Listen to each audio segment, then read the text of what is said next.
Minsan talaga sa buhay kahit na alam mo sa sarili mo na papagod ka or nahihirapan, wala ka pa rin talagang choice pagdating sa family, kundi tulong ka, gagawa ka ng paraan para sa kanila kahit na alam mong mahirap. Pero pagdating sa pamilya, nagiging madali siya lahat. Parang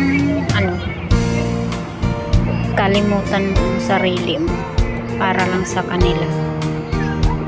Parang baliwala lang sa iyo lahat pagdating sa pamilya. Pero minsan naiisip mo din na ako kaya may iisip kayo sa akin, may nag-aalala kayo sa akin, meron kayang handang magsakripisyo para sa akin. Kasi ako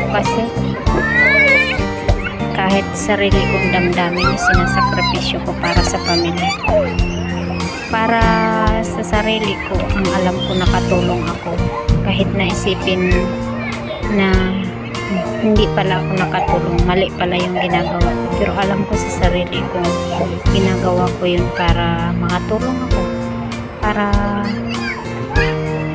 makagaan sa buhay nila. Kumbaga, life must go on. Hindi mo iisipin yung mahirap. Kailangan dapat positive lang sa buhay. Kasi kapag bagsak na nga yung isa, tapos bagsak ka pa din, wala talaga. At lalo na kung tulad ko, ako pa yung panganay, tapos sasabihin na natin kumbaga feeling single mom na nga ako kasi ako yung nagsusuporta, ako yung sa mga anak ko.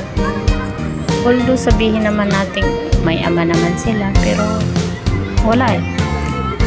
Ganun talaga ang buhay. Kailangan mong suluhin kung kailangan suluhin. No choice ka eh. Ang panahon kasi ngayon eh, iba na kasi sa panahon dati. Dati kasi ang responsibilidad ng isang tao ay responsibilidad talaga niya. Pero ngayon iba eh. Kung sino yung andyan, siya yung sasalo, responsibilidad niya. Wala na yung dahilan na babae man siya or lalaki. Hindi na yun kung ikaw yung nandyan, dapat ikaw yung sasalo ng responsibilidad. Ganun talaga.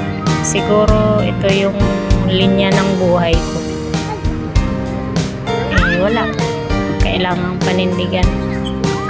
Kasi ayaw ko din naman na matulad sa akin yung anak ko.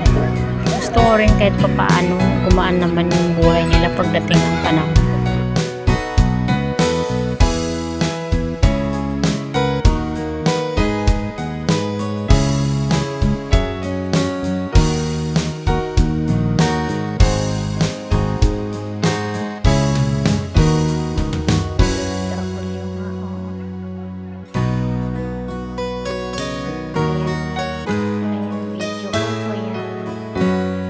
Family ko yung hospital, dinala sa hospital ng kapatid ko, hospital siya, na disgrasya pala, mali na. Syempre busy mode ko that time, nagtatrabaho ako habang kausap ko sila, nagsisirmon, nag-iimon,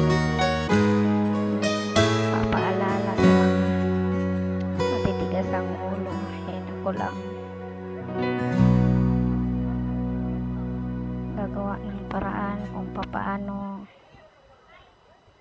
ang buhay